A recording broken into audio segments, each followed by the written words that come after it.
and this is Nina's Jewels. My husband and I buy things at garage sales, flea markets, and thrift stores to sell online and flip for a profit. If that's content you're interested in, you're in the right place. In this video, we're going to go over our annual inventory process. So let's head into our inventory room and we'll tell you exactly how we do that.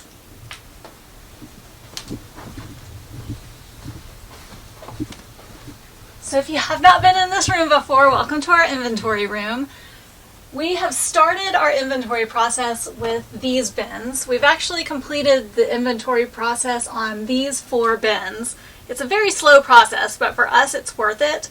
We'll actually pull down a bin and we'll go through every single item in that bin and make sure that it is listed, because sometimes eBay will lose listings, or like if a buyer will buy an item and return it or cancel an order, sometimes that item might not get relisted for some reason. Yeah, it might just disappear.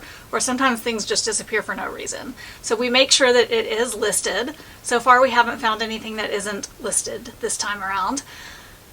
We will make sure that there's no mistakes in the listing, make sure we think our pricing is right. Very occasionally I will just completely recomp an item if it has been listed for a very long time and hasn't been selling, to maybe find out why it isn't selling. Sometimes we will make a decision to lot that item with another item, and sometimes we'll just freshen up the listing in some way. And if the change the title up. Yeah, change the title up, change the description up, things like that. If the item's been listed for longer than 6 months, I will end the listing and then do sell similar. Unless it is a multi-variation listing, do not end and do sell similar on a multi-variation listing. And I will link a video in the description box below and up here that will explain why that's a bad idea. We actually lost our top seller status once because we made the mistake, for an entire quarter, because we made the mistake of doing that. So don't be like us and make that same mistake. But anyway, we're going to pull down one of our inventory bins and kind of walk you through our process of how we do this. And I will do some screen sharing later on in this video that shows you what our inventory spreadsheet looks like, and I will tell you where we got that, so you guys can kind of see a behind the scenes look of how Nina's Jewels runs. So let's grab this A3. Wait, no, So we've already done these 2 hat bins. And we've already done these 2 bins right here, which are, what was in there?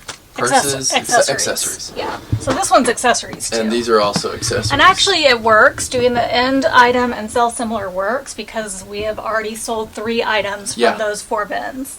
The other good thing is eBay sees those end items and sell similar listings as new listings. So even though we're not listing any new items right now that are new to us, to eBay, all of these listings that are sell similar, eBay sees them as brand new listings. So to them, the algorithm's like, oh, look at all these new listings that Nina's Jewels is putting up. And to them, like, we have so much activity on our account. Like playing hide and seek with a baby. Yeah. So, it's we have tons of activity on our eBay account right now. eBay thinks that we're listing all these new items when in reality they're just old items to us. So we're still selling stuff as often as we normally do, and we're selling old inventory, which is really good for us. So I'm going to get started on these and you guys can see what our process is. So I begin by pulling an item out of the bin, and I search for it on both our active inventory in eBay and on our spreadsheet. And we got our spreadsheet system from the YouTubers Ginger Marvin. If you're not following Ginger Marvin on YouTube, make sure you do that. They provide a lot of great information, but the greatest resource we have gotten from Ginger Marvin is this spreadsheet, which they provide free to resellers. It is a wonderful resource, and you guys, I know that Chris spent hours and hours and hours building this. This is the 2.0 version that we just migrated our inventory over to from the 1.0 version. Definitely check that out. It is an excellent resource, and they give it away for free, which is amazing. This rivals anything that you would pay for.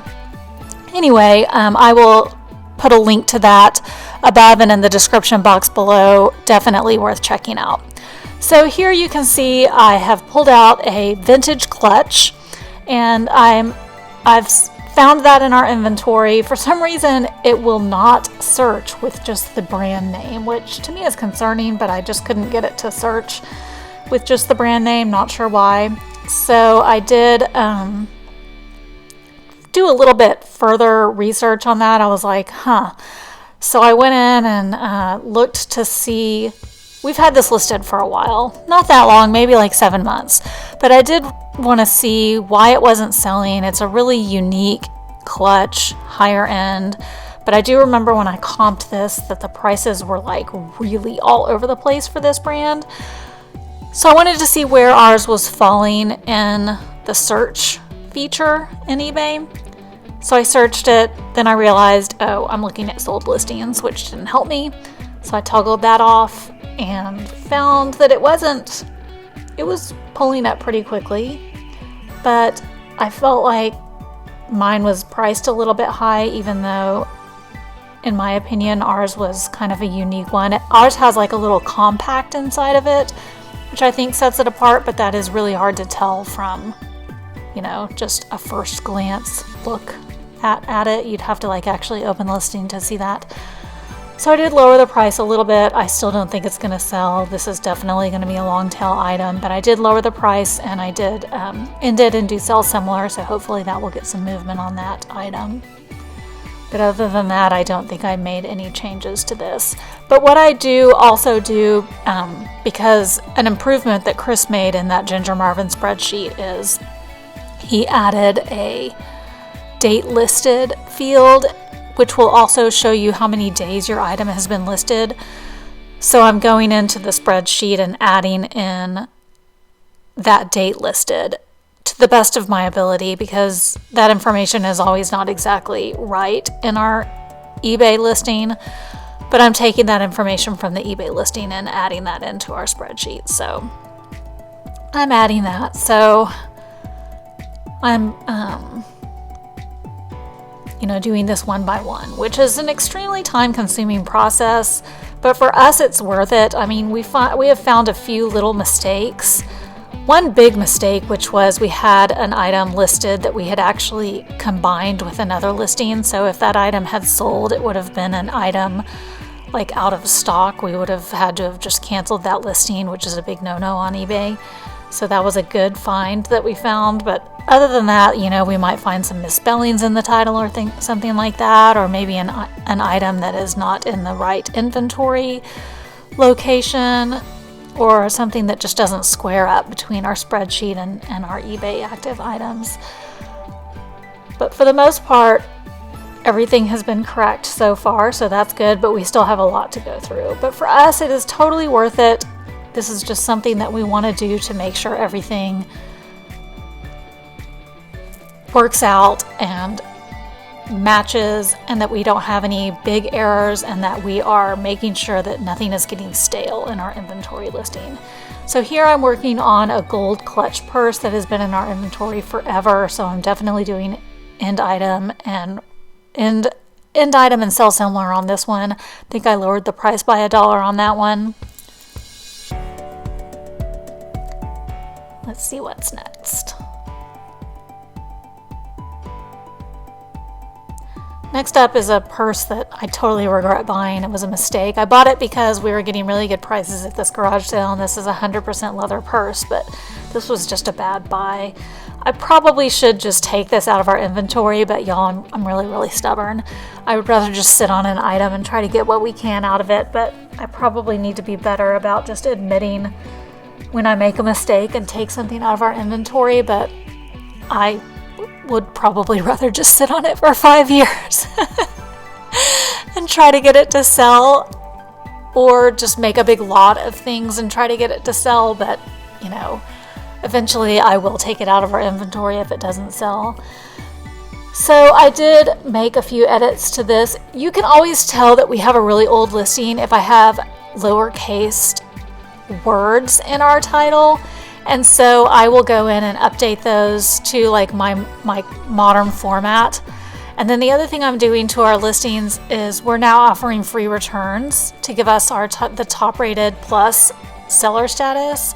So I'm taking out a paragraph in our item description that refers to returns. And because that's just, that paragraph is no longer applicable. So I'm taking that out, and I think I lowered the price on this item by a couple dollars and then relisted it. So let's see what's next. Oh, next up was a Vera Bradley makeup bag. And Vera Bradley doesn't sell great for us, but we have sold out of everything Vera Bradley. So I was like, why hasn't this Vera Bradley makeup bag sold? And I was looking at it, and I remembered that I wasn't able to locate the pattern name on this one. So I decided that I was going to,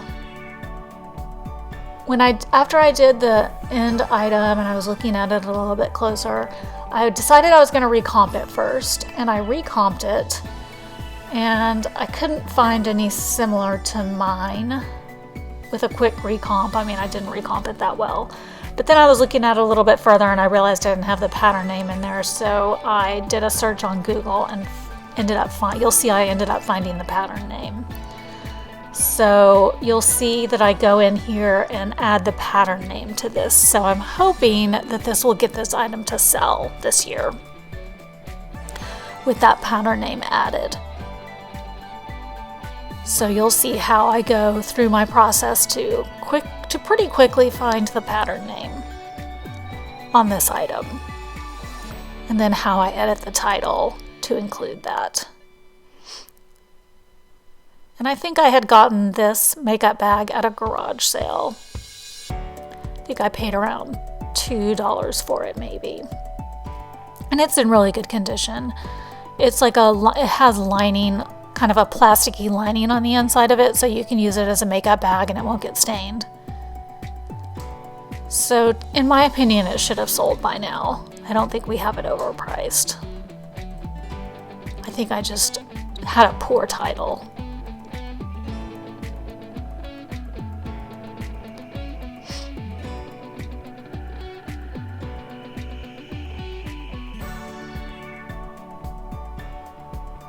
So I could have done a better job of looking,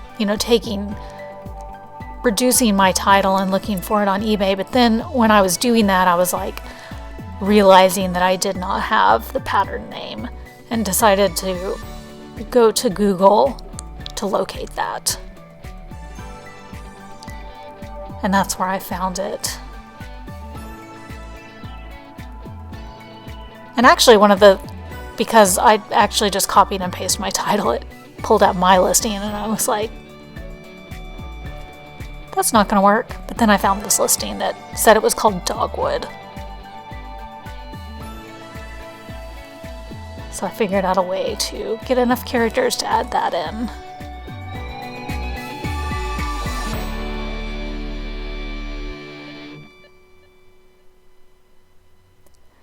And then I made sure to copy that and put that title back in my inventory spreadsheet so that we would be able to effectively locate that and everything would be matched up.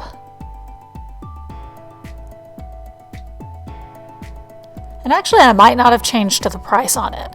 I might have left the price the same and just changed the title to see if that made the item sell. So now I'm finishing up everything out of this bin. The other thing I do is I always double check that we have the correct location of our inventory bin in both our custom SKU in eBay and in our custom SKU on our spreadsheet, because talk about a nightmare if you have the wrong location, having to search for it everywhere. That takes so much time, so we always double check that. So the other thing that we've done is we have lotted together a few items and made new listings with those lots. And that's pretty much it. That we have sold several things that we've relisted, so this is worth it. If you don't have an annual inventory system, I would recommend considering it. It is worth it, and stay tuned for our upcoming blooper reel.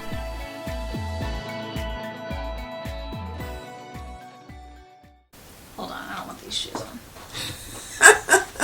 Okay. Hi, I'm Wendy, and this is Nina's Jewels. We'll have to have a bloopers at the end of this one. Tobias. Burn it? We might burn it. Okay. I need to redo that part. Oh, okay. my goodness.